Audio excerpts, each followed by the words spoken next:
पापा आपने किया ही क्या है? क्या बेटा समझ पाएगा बाप के व्यक्तित्व को? अजी सुनते हो, मयंक को कंपनी में जाकर टिफिन दे आओगे क्या? क्यों, आज मयंक टिफिन लेकर नहीं गया? प्रशांत दास ने पूछा। आज मयंक की कंपनी के चेयरमैन आ रहे हैं, इसलिए मयंक सुबह 7 बजे ही निकल गया और इतनी सुबह खाना नहीं बन पाया था। ठीक है, मैं दे आता हूँ। प्रशांत बाबू ने हाथ का पेपर रख दिया और वो कपड़े बदलने के लिए कमरे में चले गए। सुप्रिया जी ने राहत की सांस ली। सुप्रिया सोचने लगी, प्रशांत जाने के लिए तैयार हो गए, मतलब उसके और मयंक के बीच हुआ विवाद उन्होंने नहीं सुना था। विवाद भी कैसा? हमेशा की तरह मयंक का अपने पिताजी पर दोषारोपण करना और सुप्रिया का अपने पति के पक्ष में बोलना। विषय भी वही, हमारे पिताजी ने हमारे लिए क्या किया? मेरे लिए क्या किया है मेरे बाप ने? माँ, मेरे मित्र के पिताजी भी शिक्षक थे, पर देखो उन्होंने कितना बड़ा बंगला बना लिया। और दूसरी तरफ ये हमारे पापा, अभी भी हम किराए के मकान में ही रह रहे हैं। सुप्रिया पति का बचाव करते हुए बोली, मयंक तुझे मालूम है कि तुम्हारे पापा घर में बड़े हैं और 2 बहनों और 2 भाइयों की शादी का खर्चा भी उन्होंने उठाया था। इसके अलावा तुम्हारी बहन की शादी का खर्चा भी तो उन्होंने ही किया था। अपने गांव की ज़मीन की कोर्ट कचहरी भी लगी ही रही। ये सारी जवाबदारियां किसने उठाई? हाँ तो क्या उपयोग हुआ उसका? उनके भाई बहन बंगलों में रहते हैं। कभी भी उन्होंने सोचा कि हमारे लिए जिस बड़े भाई ने इतने कष्ट उठाए उसने एक छोटा सा मकान भी नहीं बनाया, तो हम ही उन्हें एक मकान बनाकर दे दें? मयंक बोलता जा रहा था। एक क्षण के लिए सुप्रिया जी की आंखें भर आईं। क्या बताए अपने जन्म दिए पुत्र को? बाप ने क्या किया मेरे लिए, पूछ रहा है। फिर बोली, तुम्हारे पापा ने अपना कर्तव्य निभाया, भाई बहनों से कभी कोई आशा नहीं रखी। मयंक मूर्खों जैसी बात करते हुए बोला, अच्छा, वो ठीक है, पर उन्होंने हजारों बच्चों की ट्यूशन्स ली। यदि उनसे फीस ले लेते तो आज पैसों में खेल रहे होते। आजकल के क्लासेस वालों को देखो, इंपोर्टेड गाड़ियों में घूमते हैं। हाँ, यह तुम सच बोल रहे हो, परंतु तुम्हारे पापा की सोच थी ज्ञान दान का पैसा नहीं लेना। उनके इन्हीं तत्वों के कारण उनकी कितनी प्रसिद्धि हुई और कितने पुरस्कार मिले, उसकी कल्पना है तुझे? ये सुनते ही मयंक एकदम नाराज हो गया। क्या चाटना है उन पुरस्कारों को? उन पुरस्कारों से घर थोड़े ही बन जाते हैं। पड़े हैं धूल खाते हुए उनके पुरस्कार, कोई नहीं पूछता उनको। इतने में दरवाजे पर दस्तक सुनाई दी। मयंक ने दरवाजा खोला तो प्रशांत बाबू खड़े थे। पापा ने उनका बोलना तो नहीं सुना, इस डर से मयंक का चेहरा उतर गया। परंतु प्रशांत बाबू बिना कुछ बोले अंदर चले गए और वह वाद विवाद वहीं खत्म हो गया। ये था सुप्रिया और मयंक का कल का झगड़ा।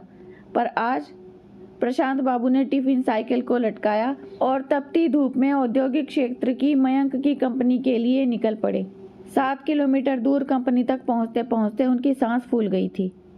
कंपनी के गेट पर सिक्योरिटी गार्ड ने उन्हें रोक दिया। मयंक देशमुख साहब का टिफिन देना है, अंदर जाऊं क्या? अभी नहीं, चेयरमैन साहब आए हुए हैं, गार्ड बोला। उनके साथ मीटिंग चल रही है, किसी भी क्षण वो मीटिंग खत्म करके आ सकते हैं। आप बाजू में ही रहिए, चेयरमैन साहब की नज़र आप पर नहीं पड़नी चाहिए। प्रशांत बाबू थोड़ी दूर पर धूप में ही खड़े रहे। आसपास कहीं भी छांव नहीं थी। थोड़ी देर बोलते बोलते 1 घंटा निकल गया। पाँव में दर्द उठने लगा था, इसलिए प्रशांत बाबू वहीं एक तप्त पत्थर पर बैठने लगे। तभी गेट की आवाज़ आई। शायद मीटिंग खत्म हो गई होगी। चेयरमैन साहब के पीछे पीछे कई अधिकारी और उनके साथ मयंक भी बाहर आया। उसने अपने पिताजी को वहां खड़े देखा तो मन ही मन नाराज हो गया। चेयरमैन साहब कार का दरवाज़ा खोलकर बैठने ही वाले थे तो उनकी नज़र प्रशांत बाबू की ओर उठ गई। कार में ना बैठते हुए वो वैसे ही बाहर खड़े रहे। वो सामने कौन खड़ा है? उन्होंने सिक्योरिटी गार्ड से पूछा। अपने मयंक सर के पिताजी हैं, उनके लिए खाने का टिफिन लेकर आए हैं, गार्ड ने कंपकपाती आवाज़ में कहा। बुलवाइए उनको। जो नहीं होना था वही हुआ। मयंक के तन से पसीने की धाराएं बहने लगी। क्रोध और डर से उसका दिमाग सुन्न पड़ने लगा। गार्ड के आवाज़ देने पर प्रशांत बाबू पास आए।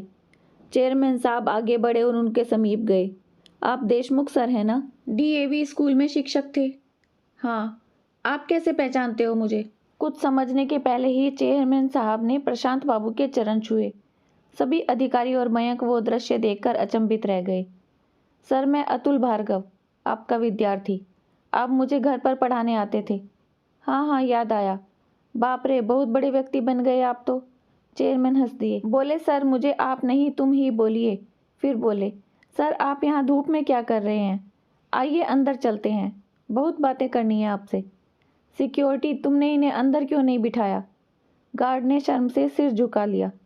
वो देखकर प्रशांत बाबू ही बोले, उनकी कोई गलती नहीं है। आपकी मीटिंग चल रही थी, आपको तकलीफ ना हो इसलिए मैं ही बाहर रुक गया।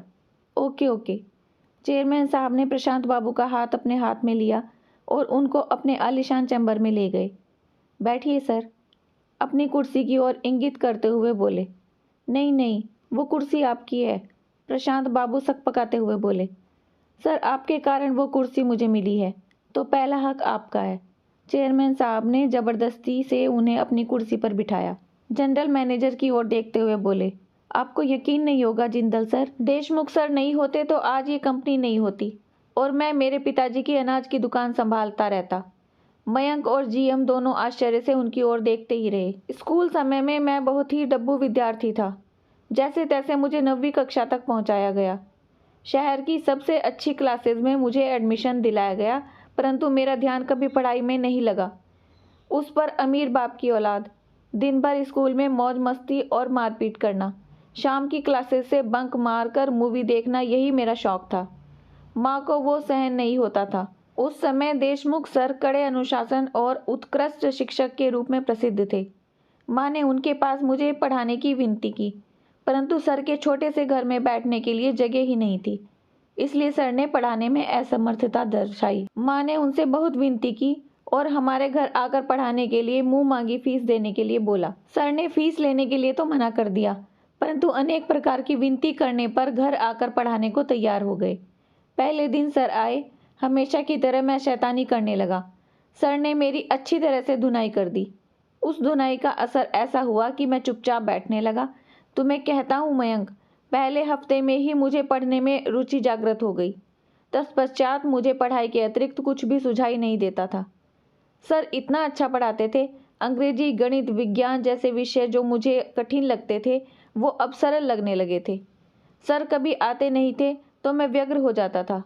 9वीं कक्षा में मैं दूसरे नंबर पर आया। माँ पिताजी को खूब खुशी हुई। मैं तो जैसे हवा में उड़ने लगा था। 10वीं में मैंने सारी क्लासेस छोड़ दी और सिर्फ देशमुख सर से ही पढ़ने लगा और 10वीं में मेरिट में आकर मैंने सबको चौंका दिया था। My goodness! पर सर फिर भी आपने सर को फीस नहीं दी? जनरल मैनेजर ने पूछा। मेरे माँ पिताजी के साथ मैं सर के घर पेड़े लेकर गया। पिताजी ने सर को 1 लाख रुपए का चेक दिया। सर ने वो चेक नहीं लिया।